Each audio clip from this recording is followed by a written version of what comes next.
What is going on, Wolfpack Nation? Welcome to another Tuffy Talk live show, y'all. We are feeling good. We are loving life right now. And we can I can easily say without the shadow of a doubt that this 2023-2024 athletic year for NC State is by far, no question about it, been the greatest athletic year probably in state history, man. I'm not the historian, maybe the Tim Peeler is per se, but I mean, throughout my knowledge, man, I just between football, going 9-4, between men's and women's basketball going to the Final Four, men's winning ACC championship, now baseball, pretty much, they are locked into a regional host seed. They're right now competing for a top 8 possible national seed, which would be huge, combined with everything else going on with with men's and women's tennis both being top 15, top 20 teams in the country. The list goes on. Gymnastics winning 2 ACC championships. Like, again, the list can go on. I don't think that's really much of a conversation. Anybody say nay on that here? I don't know, man. I think it's pretty good. I think winning a national championship in basketball gives really high weight to it. But when you consider the whole athletic program department, I probably could go. I probably think I'd be willing to go there. Yeah. Appreciate, first of all, Razor and Michelle already in the chat. Make sure, again, y'all, any questions, thoughts, comments, make sure to get them in the chat. Let us know as well if you agree or if you think that a different year actually might be a little bit better. And yes, I mean, definitely we didn't have we did have a cross country national championship though, making to push back on that a little bit. So one of the greatest athletes ever in NC State history. So no, absolutely. So with that being said, Wolfpack Nation, we got a ton to get to here today. And actually, after this live show, we're going to be doing a quick ACC tournament preview as well. So we'll be talking a good amount of baseball for sure. And yep, Greg is locked and loaded and ready to go. But definitely want to make sure we touch on everything that we have, because we have a ton to get to. So let's start off a little bit of fun, shall we, before we jump into some baseball here. So this Raleigh Red came up with this graphic here a couple days ago, where basically on the red side you have Bojangles, Cookout, and Jimmy John's. On the blue side said Chick-fil-A, Char Grill, or Jersey Mike's. And which side of the fence are you? And now I know that Greg brought up a point that he doesn't like to pick a blue color. So what we'll do is, for the sake of this, we'll pretend that instead of blue that Raleigh Red uses white side, the white side. So the red and white side. That would have been just fine. I agree. Hey, listen, he's trying. He's going Matrix, red pill, blue pill. He or she is trying. Definitely we'll give it matter of fact. But you let us know, first of all, in the comments, y'all. Are you on the red side or the blue / what we'll call white side? So here, Michael, which side are you on this, since you said this is a good one? I mean, it's tough. I think I gotta go red. I mean, Bojangles and Cookout, trash. What's the here? That's 2 out of 3. I would take Jersey Mike's over Jimmy John's, but Bojangles and Cookout over Chick-fil-A and Char Grill. Okay. Yeah, but just remind everybody once again, so on the red side, you have Bojangles, Cookout, Jimmy John's. Blue side, Chick-fil-A, Char Grill, Jersey Mike's. Greg, you are immediately no, sir. Why is that? Well, I mean, remember, was it 2 years ago we went to Clemson? That was the second time I ever had Bojangles. So not really, I could kick rocks on Bojangles. It doesn't matter to me. Chick-fil-A is the Lord's chicken, and you don't mess with the Lord's chicken. So for that reason alone, I take Chick-fil-A in that column. And Char Grill, Cookout, I don't think I've ever eaten a Char Grill. So I've had Cookout. It's fine. But again, Chick-fil-A, Bojangles, and then just the one that just puts it over the top for me is Jersey Mike's over Jimmy John's. Jimmy John's is just a bread and a cheese sandwich with a piece of meat in there. So I don't care if it's super fast, it's super gross. Yeah, no, agree. Megan, what's your thoughts? Yeah, man, it's tough for me. I easily go Jersey Mike's over Jimmy John's. Okay. They have one sub at Jimmy John's that I've tried that I've liked, and it wasn't something I was like, I have to go back and get that. So Big kahuna all day at Jersey Mike's. I get Jersey Mike's once a week, to be honest with you. I love Jersey Mike's. I get the mini. Right now, it's the mini number 5 for me, which is a lesser version of the 13. Which is the Italian. Cookout char grill, to me, this is an easy call. It's Cookout, right? I had actually had char grill for the first time that I can't remember in a long time, maybe ever, a week or two ago, and their burgers aren't even like burgers. They're like sub-like burgers. Like, I don't know if you've ever seen them. They're not circular. They're like square hoagies almost. Like they're okay. It's weird. So, and it wasn't that great of a burger anyway. So Cookout there, but then man, I think I gotta go white side or whatever you're gonna go because I love Bojangles, but Chick-fil-A has my heart. Like in terms of like those waffle fries with the chicken, and I can get for me, I can get extra pickles on the chicken sandwich. I like doing it when I open it up and like drizzling the barbecue sauce on it. Man, that is so good to me. I gotta go white side, man. So for me, I'm telling you, I'm literally right smack in the middle, and here's why. So yes, for sure, making cookout over char grill all day long, twice on Tuesday, twice on Thursday, twice on Saturday, no doubt about it. But I'm definitely on the Jersey Mike side versus Jimmy John's, and I'm on the Chick-fil-A side versus Bojangles. But I'm also pulled because like Bojangles is like my go-to tailgate food. Like, yeah, it's going to better concerts. Tailgate food. Like it is a great. Like, getting a bunch of biscuits and a bunch of chicken supremes and a big thing of fries and honey mustard. Oh, they prepare it better for tailgating than you can bring Chick-fil-A to a tailgate, but the way that Bojangles sets it up for you, it's a lot. Are you about to argue, Greg, that Chick-fil-A is a better tailgate food than Bojangles? Are you really about to go there? No, you know where I'm going to go? Where X Factor? No, here. you have two. No, choices I know. here, I have Greg. the X Factor. I have the X Factor. Okay, it's because you're Greg DeLeg and you have the beard. And No. I'm going to bring it back to sports. There's no Bojangles bowl. There's a Chick-fil-A bowl. Oh, okay. So, Greg, what if there was a Bojangles bowl? I wouldn't go to it. Oh, I would totally. Maybe that's what they should name the NC State UNC game, the Bojangles Bowl. The Bojangles Bowl. I like that. Did you guys hear like LA just got their first Bojangles? Like they're actually making it in California. I think I saw some might be wrong. I thought I saw some like 40 locations opening up in California or the West Coast, something like that. But yeah. And then I think there's a place there's one from the West that's coming out here. I know they've got the Buc-ee's gas station over in Mebane near Layton. Yeah, I'm about to get a Buc-ee's up here. I'm trying to derail the conversation. So, but yeah, I go why I don't know, man. Bojangles tailgate food to Michael's point. Yeah, I don't even think Chick-fil-A when I think in tailgating. So I agree. Here's my thing with Bojangles, and we'll end it here unless someone has a something else. They just don't have spicy chicken. Like I love spicy chicken, and so like I can get spicy chickens at Popeye, and so if you gave me like, because I love because we have had the tailgate box with like 4,000 pieces of chicken wings in it or whatever it has in it, and it is right. I mean, they give you a nice little container to carry it in. They package it well, but I want that spicy chicken, and then you can tell me you can put hot sauce on it. But it's just not the same. Yeah, Razor's got my back. It was in and out.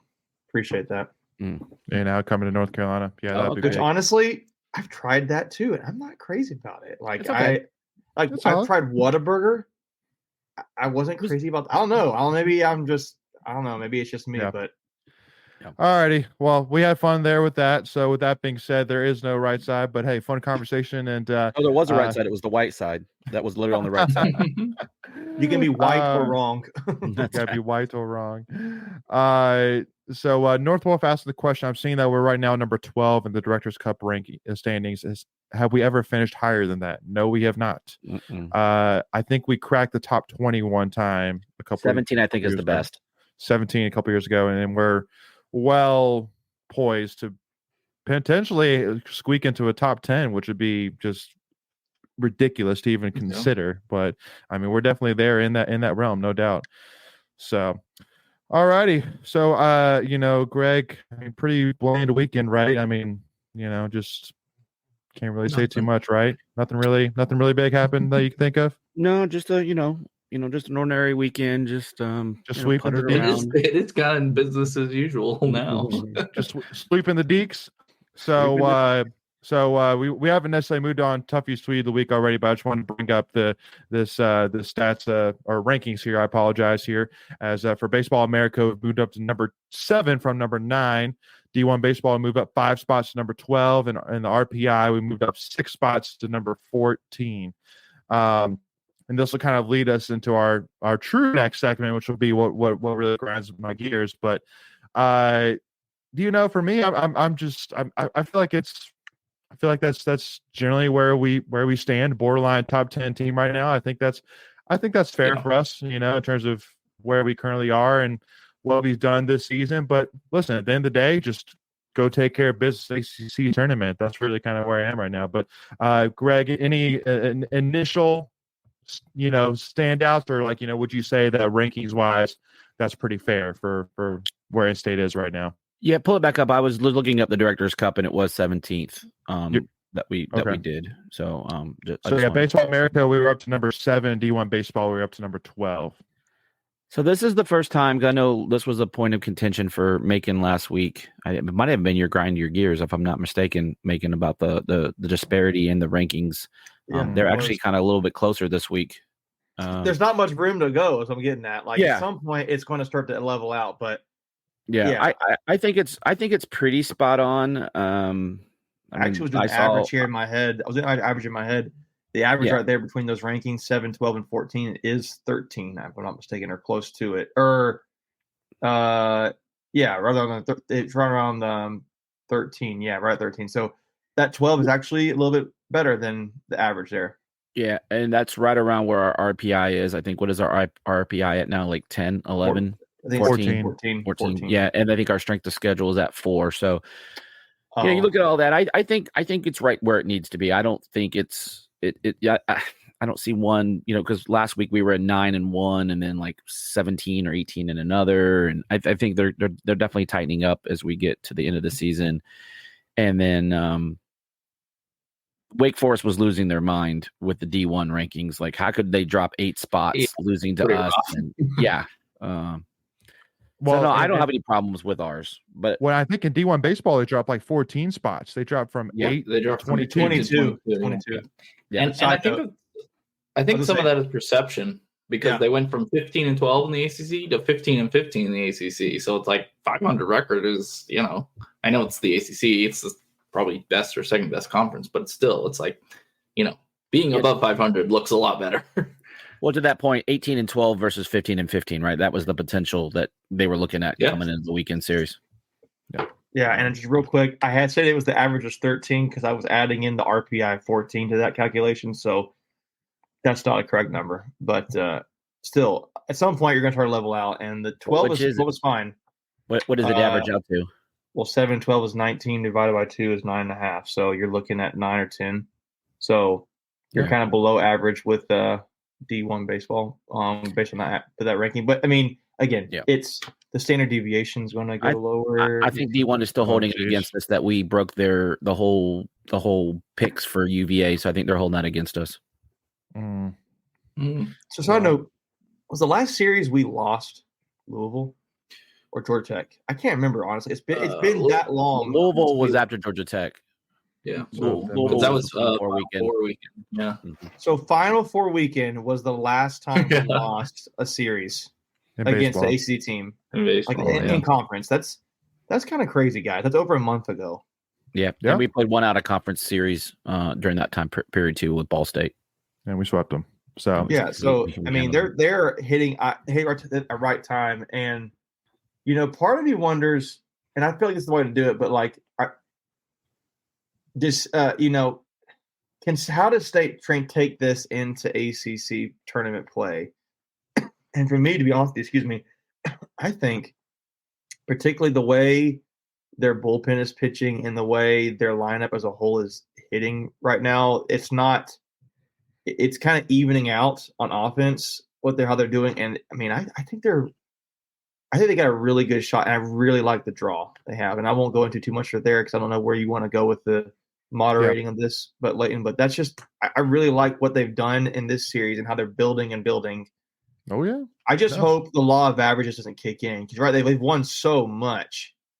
I wonder if it will kick in. Did they peak just a little too early? That's a thought of mine, but and again, I mean, like at the end of the day, the law of averages doesn't apply to wins and losses. I mean, because obviously you know, that. But in terms of a game by game approach, the one thing I would say is in terms of the law of averages from a game to game, I would say Friday our bats were killing. I mean, just we could hit. We could Thursday. Sorry, Thursday. Game one. Sorry. Yeah. Game one. I mean, we could have hit. I mean, we could have hit we could have. We were just red freaking hot, man. I know I couldn't even come up with a metaphor, but we were red freaking hot. and then obviously on Friday you were going against Chase Banks, which I mean Chase Burns. Sorry, you can call him Chase Banks because that dude is. That's a good nickname. That's Chase Banks. Yeah, Chase Burns. Which I mean, even Elliott Avent deemed, in his opinion, the greatest college baseball pitcher of all time, which I was like, that's quite the saying for somebody who's he said Chase Burns is the greatest ever all time. I mean, definitely this year, but I mean, he was the national pitcher of the year last year. And he transferred from Tennessee to I believe it was Tennessee. That. It was Tennessee. I'm not hearing that.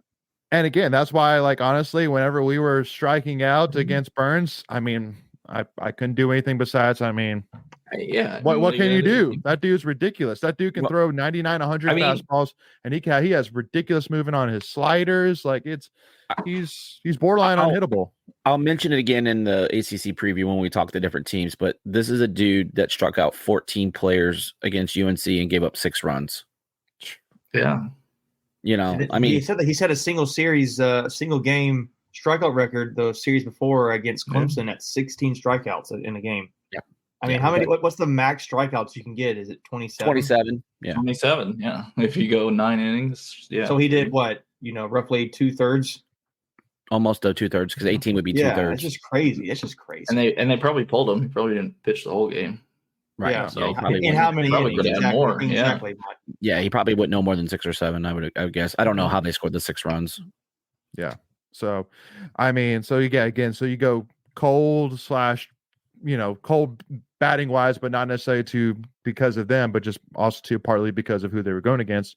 And then Saturday, which is more of kind of a middle approach. So I mean, I would say in terms of, law of averages, I mean, I think we're sitting pretty good to kind of go either way. But the other thing I would say to it as well is I think that Alex Sosa, who was a guy that at one point I think went like over 30 at bats without a hit. 39 at bats, 37, 39, but regardless, without a hit. And then now and again, we'll talk a little bit more about it here at Tweets of the Week. He's been killing it over the last 6 games.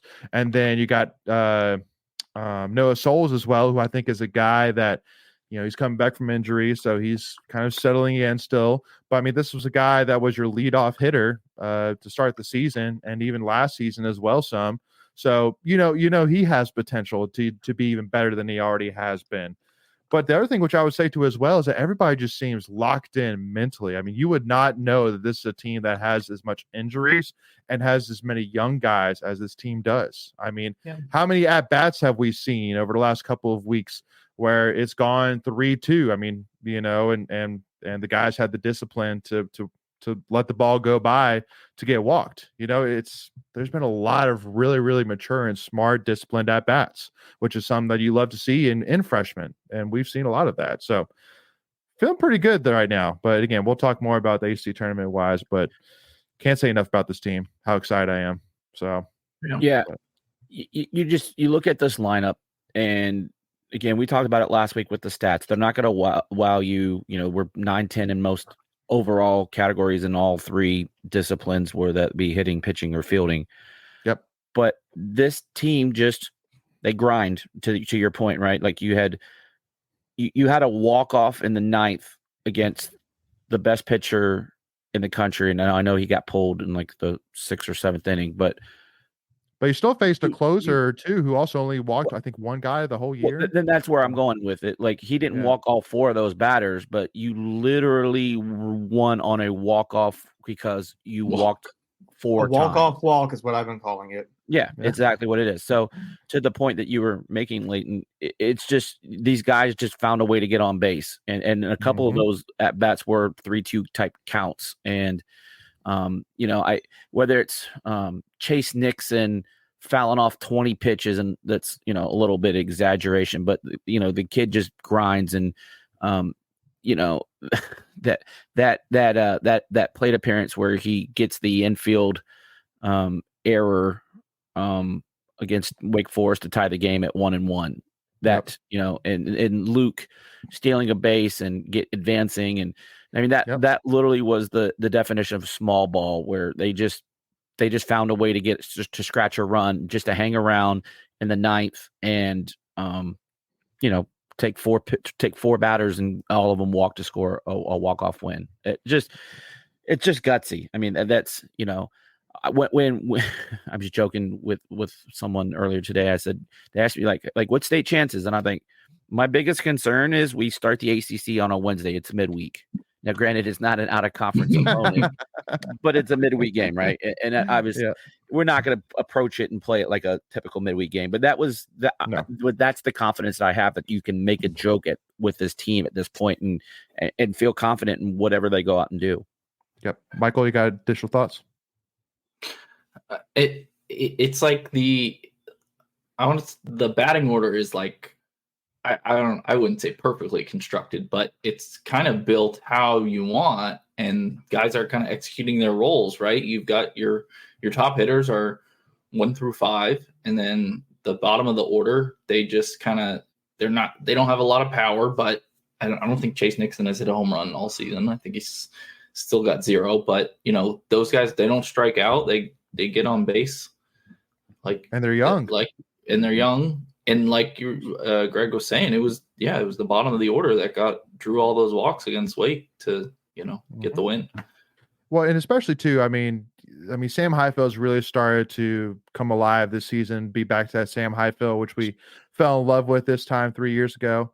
But also too, I mean, Don Fritton, basically, he was told going into Friday, if we want a chance to beat Wake Forest today, you're going to have to play a perfect game. Like there's near perfect game.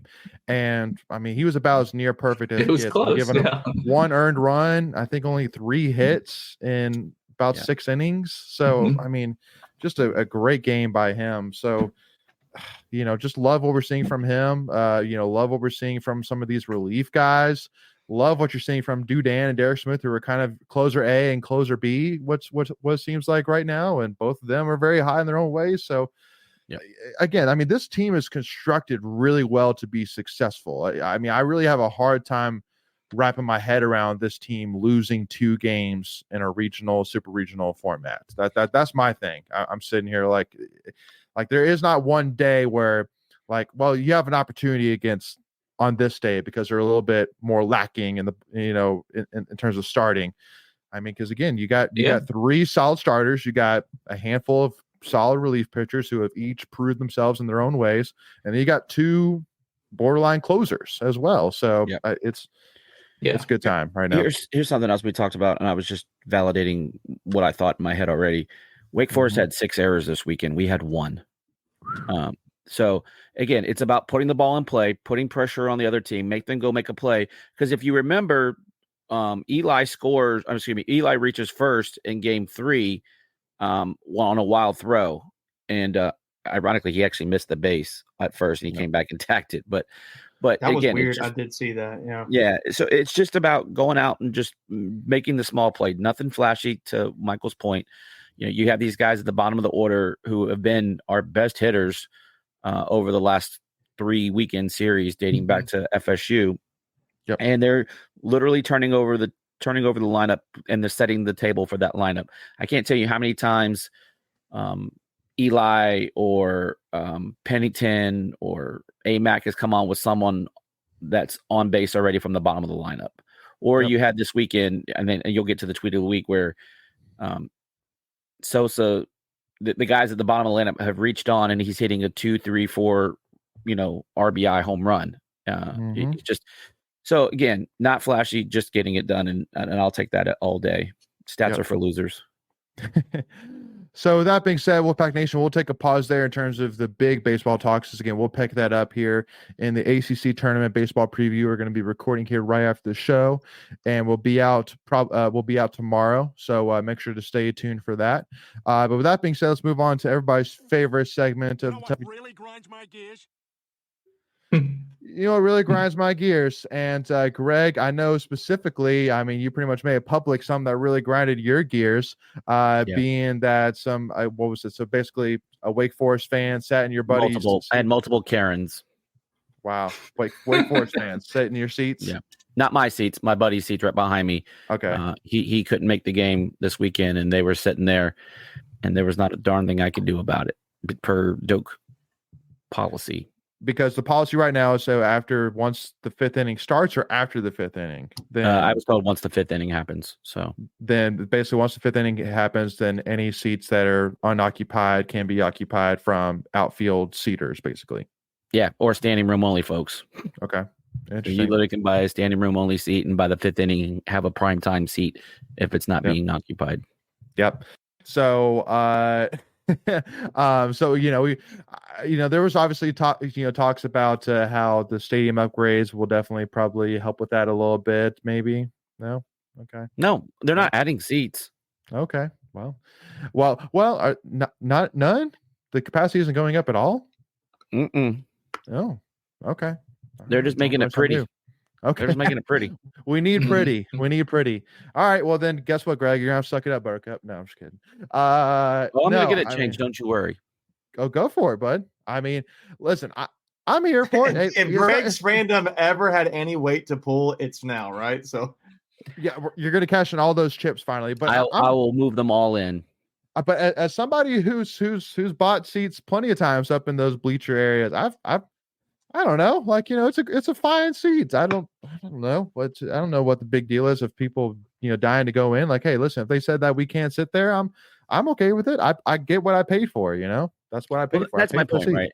That's my point. I dropped $600 for 2 tickets, and how I choose to use my seats is how I choose to use them. If I don't want to sit in my seat and I want to go hang out somewhere else for half the game, like I do, but if I come to my seat and you're sitting in it, we're gonna have an issue, and I know the rule applies to state fans too, but it shouldn't apply to either side. You did not buy that. It counts to your seat too. Like if I could kick them out. I could kick them out. Yeah, because right. Legally, they could sit in my seat, but then I could kick them out because it's my seat. I haven't experienced that. That would be a fun experience. But yeah, I was trying to get a hold of my buddy. I said, "Dude, just send me your ticket so I can kick these people out. I just want to get rid of them."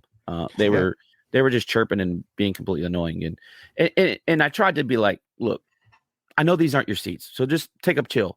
And then the woman, like I said, being a Karen, and she's like, well, you're not even in your seats. I'm like, I got a ticket. I'll show you.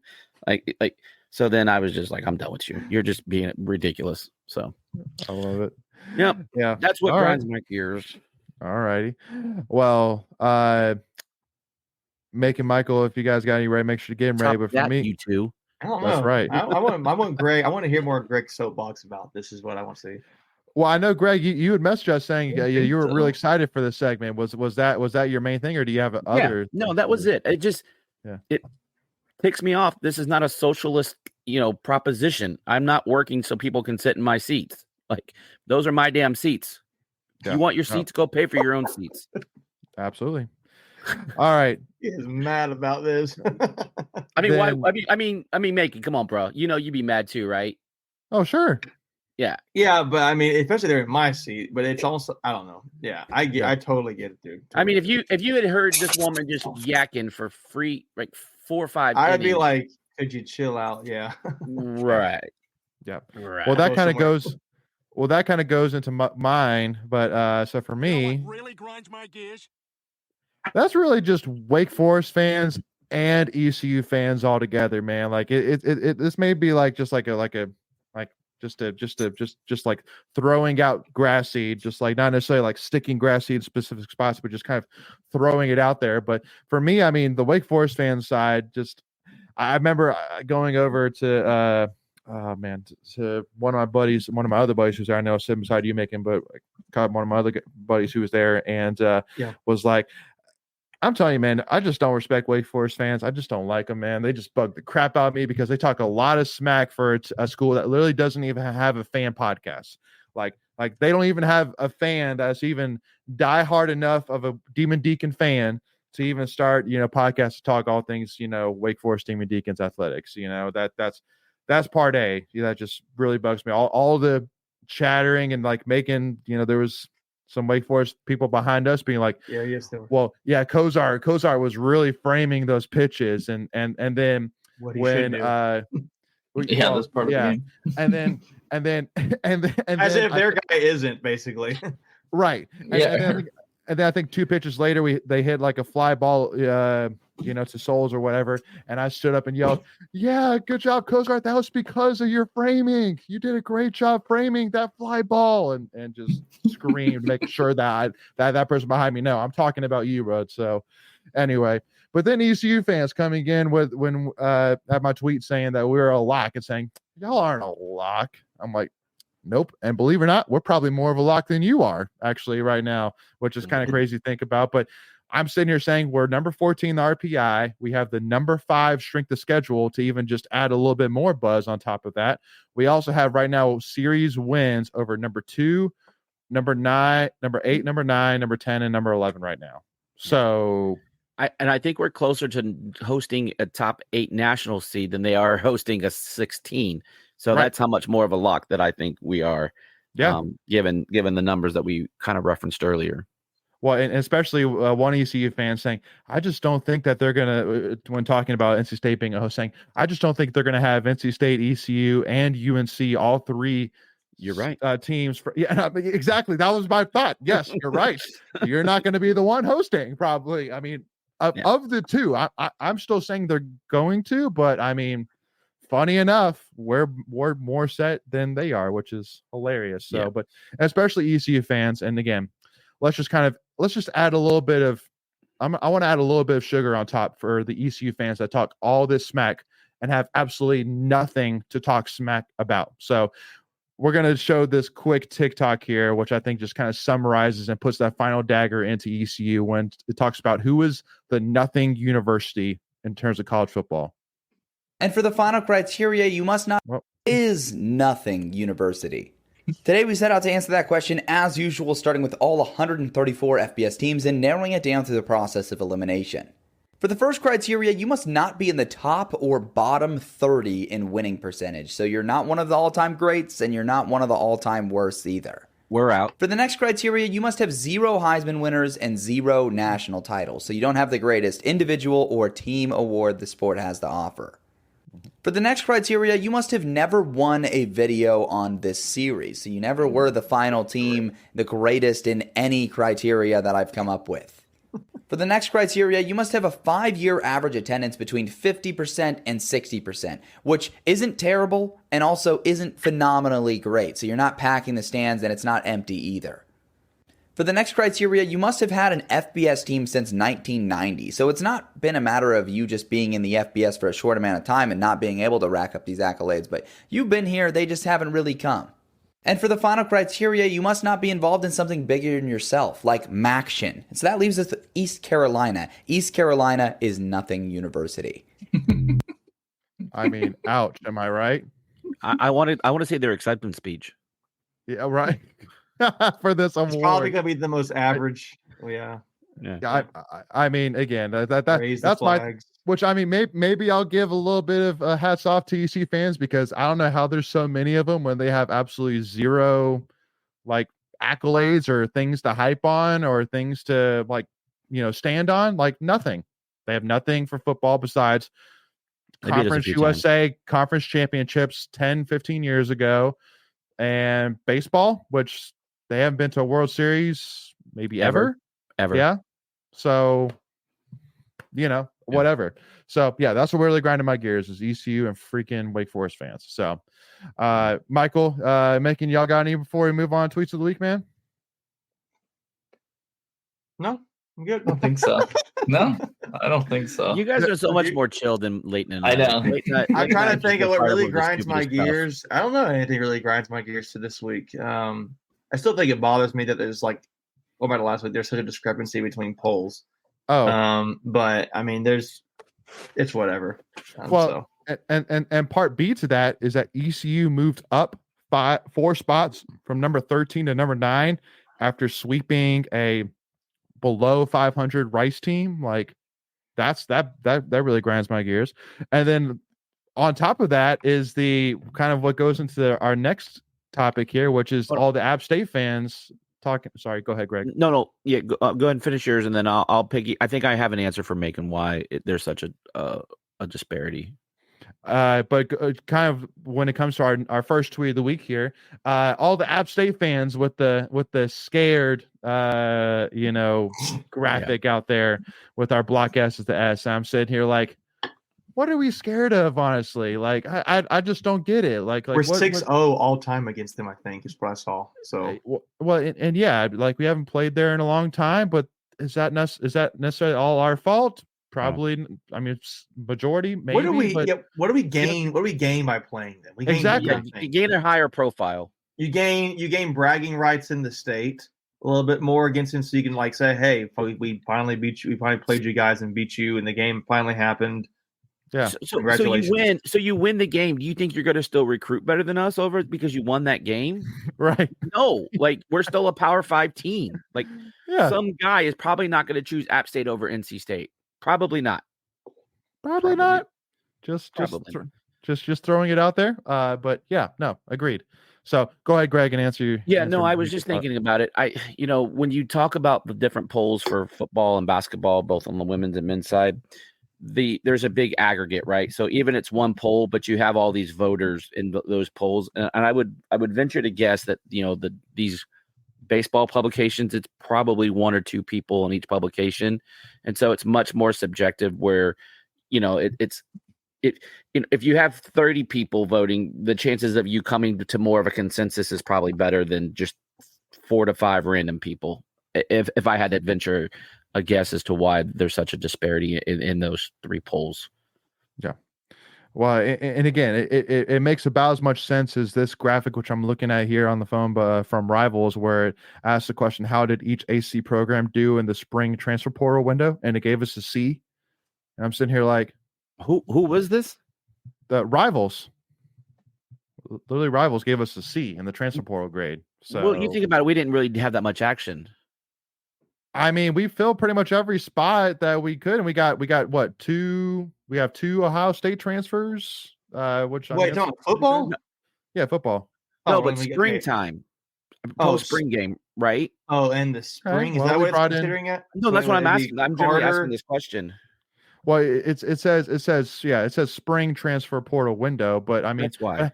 But how's that a C though? I Chaz Wallace, Jahad Carter, and it was more role player dudes. Like we didn't take any big time guys. Dude. I think Carter could be a starter. What? So again, I'm not disagreeing with that, but it's not the haul we had. Yeah, you know what grinds my gears? These stupid polls that Leighton keeps bringing up.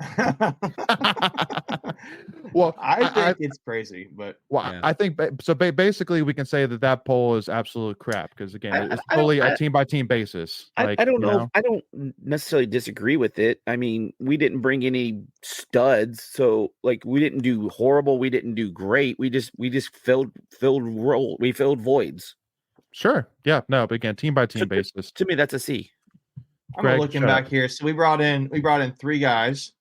We brought in 3 guys. We brought in Jahad Carter, Chaz Wallace, and KJ Martin or Kerry Martin. I think Carter's going to be great. Miss somebody. Yeah.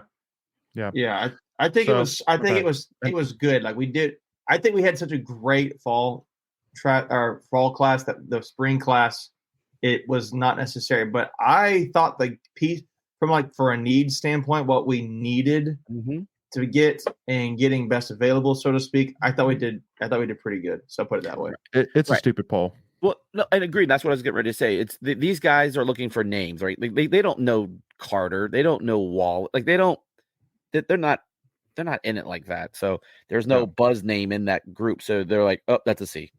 Yep, exactly. All right, y'all, let's jump in tweets of the week.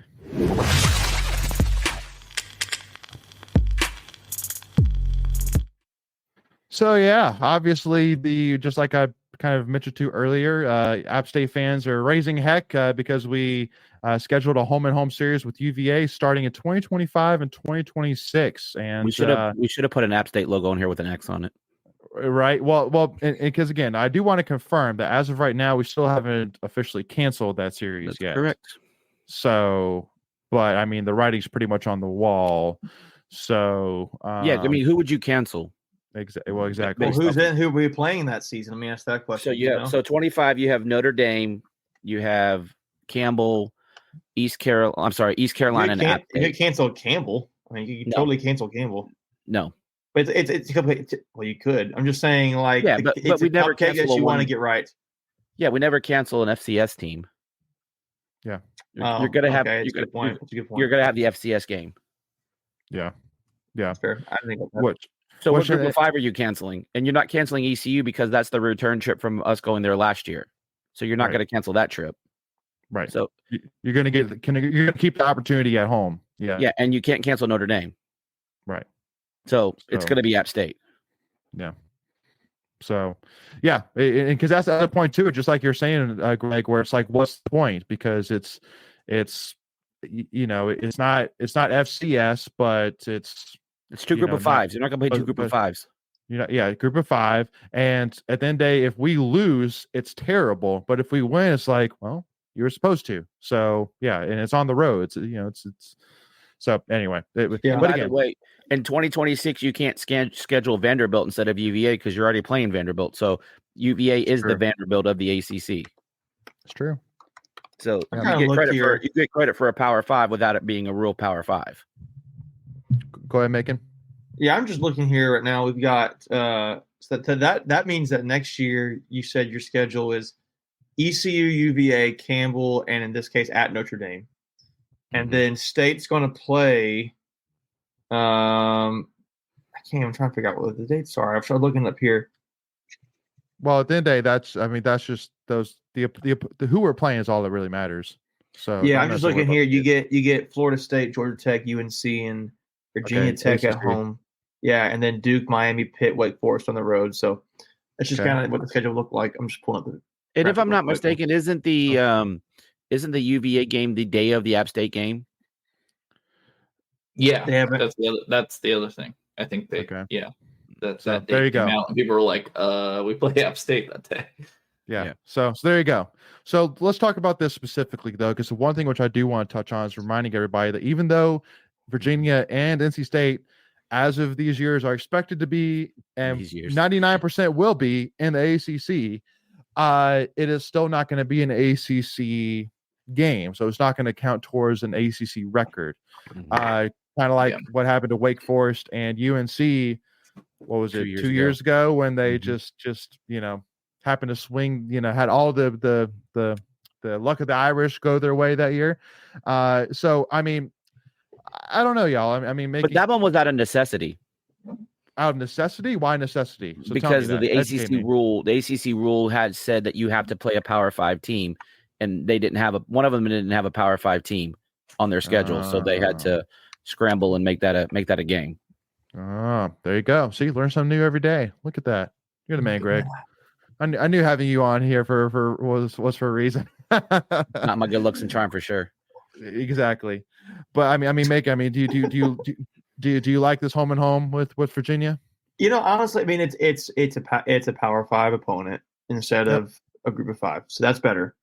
Yep. Virginia also sucks right now. So it's not going to be the hardest team in the world to play or to beat. Now, will they be better 2 seasons? And if I'm not counting this up, they might have a new coach.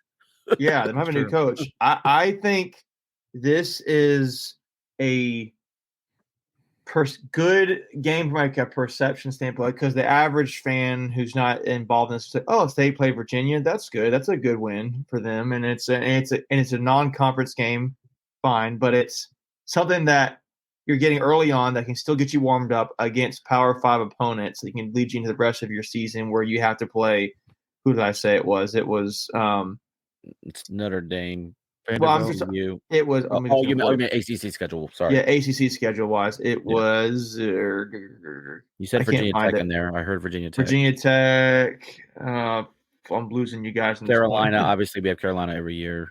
Well, and here's a real point to it though, is that it's close. It's nearby. It's only a couple hours travel up the road, instead of doing a home and home versus somebody like Minnesota, like UNC, where it's like that's that can do a little bit of numbers. So in terms of not really putting much strain on the players and making it an easy road trip for both teams, I mean it's a win-win for both sides as well, and the fans too. Absolutely. That's what I said was here was Florida State, Georgia Tech, UNC, Virginia Tech. So that's who you play that same year. Do this. So you got. I mean, those are not the other teams are not. Those are good teams. I think. So that year will be getting a Virginia game makes sense. If you project them to not be strong, then that's a good matchup for State. I mean, I think it's good. And really, all that matters in football is wins. And so. If you get a win there, it's a pretty easy win with the perception of being a Power 5 team. Okay, that's a good, relatively smart game to schedule. Yep. The other thing I was going to throw in there is we recruit the state of Virginia, really heavy, and so that's a good feather in your cap, if you will. And you got a lot of players from that eyeballs state, in the game. Virginia. And I think some of this is directed from the ACC as well. Not playing. With FSU getting left out, it's about the perception of the league, and I think not playing road games against G5 teams is kind of part of that. Yeah, I don't think Florida State did last year, but just in general, that's definitely a thing that it's just not that point. Kind of a lose scenario, especially on the road. Like to your point, Michael, that's 2 group of 5 teams in the same season. Like that's not going to that perception thing is very evident at that point. Mm-hmm. Yeah, no, absolutely. So our next tweet of the week here, got to give a shout out to our NC State football team for getting the highest cumulative GPA in NC State football history, which again for some people who I don't really know what you're thinking, but your priorities in the wrong place. You'd say, well, what does that matter? Who cares? At the end of the day, it's all about, just like you said, it's all about wins, right? Well, no, at the end of the day, it's you got to be able to offer not only just an opportunity to compete, you have a opportunity at the NFL, not only an opportunity to win championships, not only an opportunity to play close to home, but also an opportunity to get a college degree at a outstanding university. And right now, that basically is what screams to me that Coach Dorn and this coach staff is doing, and the entire football staff in general is doing a phenomenal job on giving these guys all the resources that they need to be successful in one of the toughest roles there is in life, which is being a student athlete. Which I mean, for those who disagree with me on that, I would say you should like I think maybe 6 years ago they did like a Naeem Hines like day in the life. Institute Football did like a day in life for Naeem Hines, and they need to do another one here again. Just kind of update that a little bit here. But I mean, it's a 6 a.m. to 10 p.m. job every single day. It is nonstop in terms of recovery, practice, classes, homework. Eating, nutrition, you name it. It's like meetings, like it's nonstop all day. So, to be as successful as we have been under Doran in terms of wins on the field, combined with the highest cumulative GPA in NC State football history over this last year, I mean, A+++ to Coach Doran. That's pretty much all that means in my head. So, any other thoughts on that? Sorry, I fanboyed out for a second. I was just checking something on Twitter, and Ellie Avent liked something and retweeted it, so I felt kind of cool for 30 seconds. You are yeah. So sorry, y'all. My light went out. Yeah. I mean, to me, I think to kind of go on for your lane saying it's you can be an athlete, but the grades in some ways matter more, and getting that education is really good. So that for those guys to in some ways make history from an athletic side for the program, that's a big deal. So I think to that point too, that just goes to the type of character that Coach Dorn's bringing into the program, and just that's the type of people he wants is a student athlete plus athlete, right? It's both parts to that statement. Yep. Well, and the saying that my former boss, head equipment manager Country, always told me. He said there's a reason why student is before athlete. That the student has to become before the athlete side, which I'm like, That's good. So that's something that stood with me even now to this day, and I'm sure that Coach Doran and his staff do a great job of making that message very, very clear to the all the players that student needs to come first, even before the athlete. So, yeah, love that.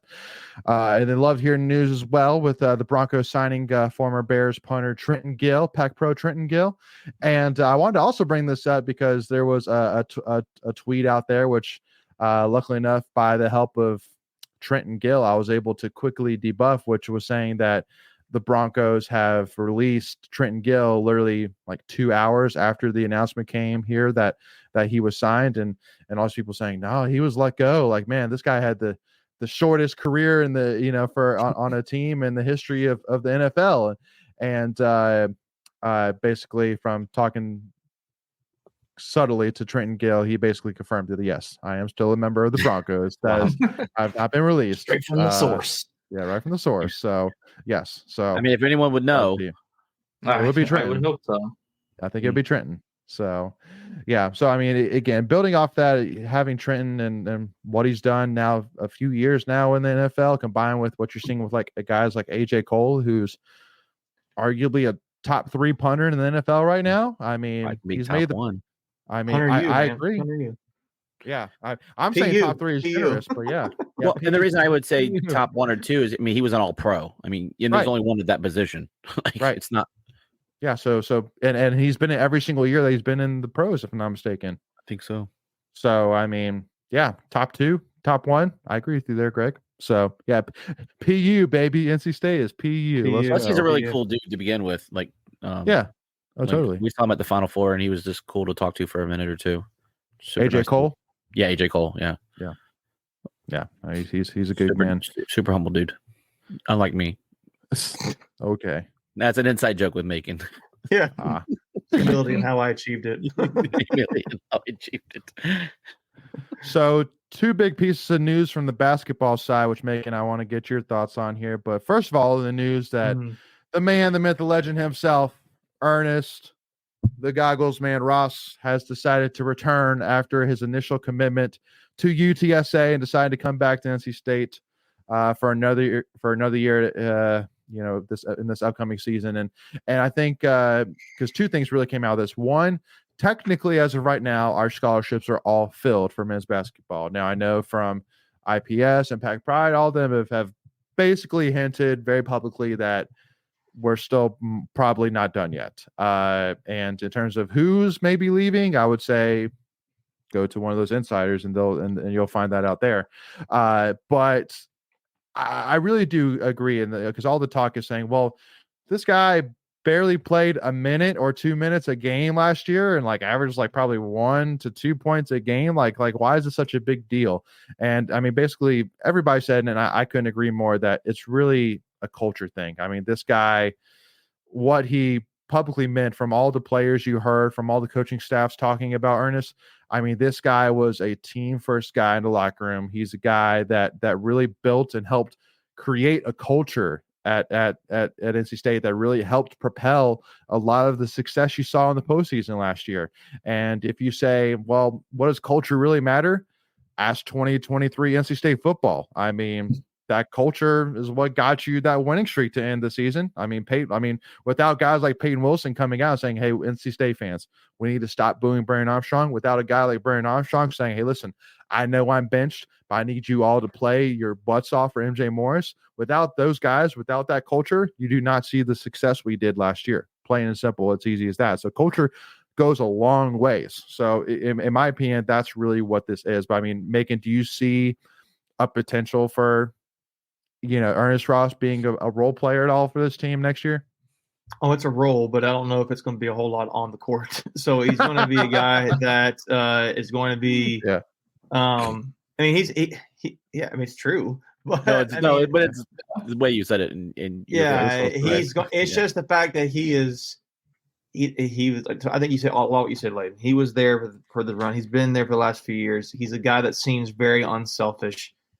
Good person to be around. He is a great locker room guy. It seems like, and it seems like his personality has kind of rolled over to the fans, right? Because they've seen his personality. But Ernest is a really, he's a really good guy. I mean, Ernest is a really, when he's been on the court, he's had moments. I think, was it the last year or this year? He had a big game against Miami. 2 years ago. 2 years ago. And when I know he came in the Final Four, was in the Elite Eight game. He came in and hit a bucket going into halftime. That was the Carolina game. That was the ACC championship. Yeah. So the guy knows the system too. I mean, like, you don't have to go and try to guess what you have in somebody else you're bringing in. You know what you got in Ernest. Yep. So I think that probably has some value to the coaches. I think the other part of it too is he left and then he was willing to come back. Like, so there's no ego there, if that makes sense. Like, you know, they like, just because he left didn't mean that all things were cut off. Like, he could have been like, all right, see you, I'm out. Like, it's been fun. But the fact that not only the coaching staff wanted him back, but he absolutely wanted to come back, which is still an interesting thing. Well, and especially because more than likely, and if this happened, then I don't know what Keats and them are smoking, but I can almost guarantee that basically when the conversations with Ernest started back up again, they didn't say, all right, Ernest, I will guarantee you that you will see a raise in minutes to a significant level, or I guarantee anything. Like, basically, basically what I'm saying is that I'm sure that what progress has been made in the transfer portal didn't necessarily affect the decision to go back to Ernest. I really think it was just like, if I had to guess, it was kind of basically just a mutual conversation. Like, yeah, do you want to come back? We would love to have you as a part of the locker room, as a part of this team, you know, when needed. But in terms of him being, just like you said, a substantial differentiator next year, I don't think he's that. And I don't think that we're planning for him to be that. So, Greg, go ahead. Yeah, I just want to, I mean, obviously, you know, we can speculate here a little bit and have a little fun with this, but go for it. Do we think that we might have, like, I don't know, for lack of a better word, pushed him out because we thought something else was coming in, and then that didn't come to fruition, and then we brought him back? Because everything just seemed kind of odd about it. I don't think you settled for him, though. Yeah, I don't think you settled for him. That happens, my impression, Greg. But I thought it was interesting that he committed to UTSA and pretty quickly, like, I'm going to go back to state. Which tells me maybe he's part of one is if he's just a kid. Like, he's still like a young kid trying to figure things out. I want to do this. Yeah, I don't. I want to go back over here. So maybe you just want to have fun with it. I don't know. Here, you know what? I'll tell you probably what if I were to put money on it, I think that's really what it was. You know, did any of y'all ever watch the show Friday Night Lights at all? Did any of y'all ever watch that show? Not enough. Well, basically, you know, for those who haven't seen the show, it's a great show. I've watched it a few times, and I've actually watched it with my wife as well. We loved it. But basically, it's show about basically Texas football and this guy who wanted to go to this big school that was called TMU, and which is not actually a thing, and which like basically like a Texas A&M, like a big Power 5 school in the Friday Night Lights world. And basically they didn't offer him, and he was offered basically a scholarship to go play like a D3. And basically Tim Riggins, who was one of the characters, he basically told him like don't be ashamed to say, you know what, it's been great, it's been fun, but it's time to leave it behind, you know? And so maybe Ernest kind of came to the conclusion saying, you know what, maybe instead of going to UTSA and, you know, yeah, I'm going to play a lot, but, you know, it's going to be, you know, not as great, not being a way smaller environment, you know, with a back end shot to make the NCAA tournament, things like that, and probably no shot of any kind of NBA career, you know, a long shot of a you know, European overseas career, which I mean still can happen for sure, but you know, probably not now, especially now coming to state. He says, you know what, instead of going through all that, why don't I come back to NC State, where I had the time of my life? I can go get a grade A education in one of the top schools in the country and finish that out. And, you know, I could still be a role player where needed. You know, I can just like with Miami 2 years ago, step in if needed, and I can do my job. I could do my part.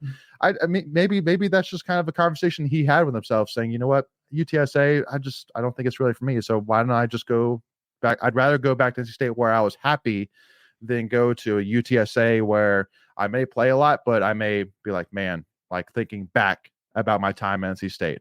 That's at least my thought. That, like, I think that's what makes sense. I think he just had a little bit of a conversation with himself, saying, would I rather have an opportunity to play a lot, or would I rather go somewhere or stay somewhere where I'm really, really happy? So and have some fun.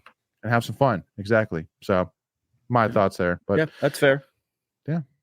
And then one more from the basketball side with the announcement of Brett Nelson joining the NC State men's basketball staff after leaving UMass and the staff there, and spent a couple of years at Marquette as well, from I think it was 2014 to 2019. Which I know you making you and I were kind of talking a little bit about this at the game on Friday, but when we hired Joel Justice, for example, who was a guy that came from Kentucky and that we were like, man, that's a great hire right there. But with Brett, it's like, I don't really get it right now. To be honest with you, I don't really understand the hire. Yeah, to me, I think this is a guy who, when you can get a chance to get a guy with head coaching experience, some guys just aren't head coaches, right? They just don't get the job done, right? And I think that's what you have here in Brett Nelson. Doesn't mean he can't ever be that. It just means that it didn't really work out for him this time around. Was he still the coach there at UMass when we got him just now, or was he fired? Holy Cross. Oh, Holy Cross. Yeah, he was an assistant at UMass, I believe. Okay, so he was the head coach at Holy Cross right now. And here's the thing: that was the last thing he did well, because they don't even want to mention the Holy Cross thing because he did not do great there. So, so that's fine. But from what I've read on him, he was a really good shooter he's a really good shooter in college. And usually when you're a really good assistant, when you get a head coaching job, that means you were a pretty good assistant somewhere. So I think it's a good hire. I just don't know a lot about him to know. It's not a buzz name, right? Yeah, he's a guy.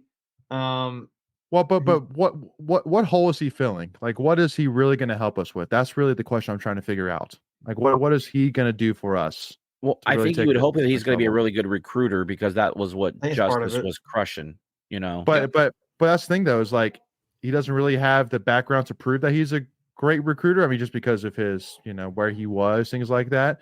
But also too, how much is maybe it is a bad hire. Well, and again, because recruiting is not really a thing much anymore, with the transfer portal. It's just not really. You still got to recruit him out of the transfer portal. Okay, but it's a different game. So I get what you're saying. I get what you're both saying. Yeah, it's, to me, maybe it is a bad hire. I have no idea, because I would tell you what, though, I didn't know who the heck Joel Justice was beforehand. So, but you saw his resume. Yeah, I did, and he was. The names jumped off the paper. Yeah, the names. Yeah, the names of the school jumped off the paper. Right, and again, maybe this guy never turns out to be much anything. I don't know, right? But. I really hope he's not listening to you right now. I'm trying to be honest. I don't know a lot about the guy. Right. I've heard good shooter in college. I imagine that translates over to working with shooters on state's teams, so maybe the guards, which we can use. Yeah, I can see that. I think your point, Greg. I've read somewhere that he was probably he might be kind of like a recruiter kind of guy for state, which is fine. And he is a guy that has a previous head coaching position, so. And because he probably was at least a decent assistant, so he's young too, so it's something that he's going to grow as a professional in his career too. Yeah.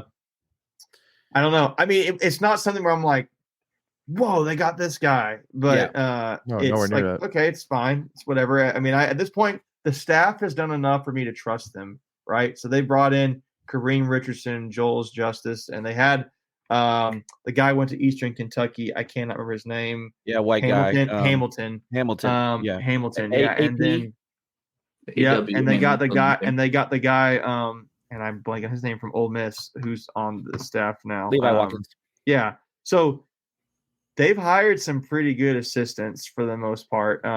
They hired that one guy as a high school coach that left. I didn't really get that. But all right, Macon, I think we've confirmed you don't remember a lot of the assistant coach names, and that's okay. That's okay, man. Well, but again, with each one of those guys, I can point to a reason, whether that's Keats knows them previously, or they're in-state alumni, or they are really successful there. But that's just a question for me that, hey, bro, Nelson, if you're listening, go prove me wrong, brother. I have no issues, man. Shut me up real quick. I'm here for it. But that's just my concern. I'm just sitting here like, well, what was the reason, Keith? Well, I think a lot of people, to kind of wrap this up, is it didn't jump off the paper.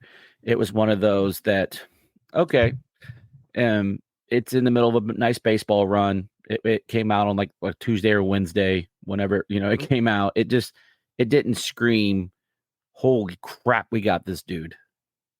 He's just gonna go fill a void and hopefully be successful. And he's an assistant coach. Like are we supposed to get that excited about assistant coaches? I don't know. I think we're kind of making a mountain out of a molehill on this. I agree. Yeah, I agree there. So got something to talk about. Exactly. It filled 5 minutes. That's right. 5 exhilarating moments. Yeah. No, man. But yeah, Frank, appreciate you there, man. So couple quick ones, touch points here. So softball wise, got to give a quick shout out to Lindsay Leftwich and this crew. Coach Lindsay Leftwich in her first season with NC State softball is the only first-year Power 5 coach this season to have a winning record, which is great, and also to the highest RPI of any first-year head coach as well at 53. And then NC State softball last year was one of only 4 Power 5 schools to win 10 more games this year than they did last year. So a great improvement already in just year one from Coach Lindsay Leftwich with NC State softball, y'all. So huge things to come, exciting things to come for sure. And excited to see what this team can do in 2025. So looking forward to it. So stupid question time. Do they put as many teams in the softball as they do the baseball? Yes. It's 53 RPI is not bad. I mean, they almost should have been in the conversation. Well, but when you don't even qualify for your conference tournament, that's pretty much who cares? Conference tournament's over. They played well out of conference and then had like one of the hardest in conference schedules. So but I think they won as many games in the conference as they did last year with a harder schedule. So you know what I mean? Like that's right. Yeah. Nope. Absolutely. Yeah. No. So next year is going to be a good one. I'm looking forward to it. Also too, got to give a shout out as well to Pac Pro Diana Schneider as well, former NC State women's tennis player, who won a thriller to win a singles title, WTA singles title. And right now it's ranked up all the way up to number 47 in the world, the 47th best women's tennis player in the world right now, which is pretty incredible to think about, really. Yeah. And again, if you're talking about in the world, the 47th best women's tennis player, that's pretty phenomenal. And she was in the 90s last year when she played here at State. So, I mean, she's already jumped, halfway to number one, if you want to think about it in those terms, in just 1 year's worth of play, and not even, and just barely a full year on the tour. Yeah, absolutely. And then also too, Brazier reminding shout out to TJ Warren as well for going to the NBA conference finals with the Minnesota Timberwolves as well. So shouts to the Pac Pros there. Making you watch much of the Timberwolves, man, with your man TJ Warren? No, but I did see that they the Nuggets choked that game away against the Timberwolves. And I was like, wow, that's pretty impressive. Because I know Jokic has now won his third MVP and third in a row. Mm-hmm. I think it's 3 out of 4 years. Yeah. Okay. And so Embiid won it last year. But I'm gonna tell you what, dude.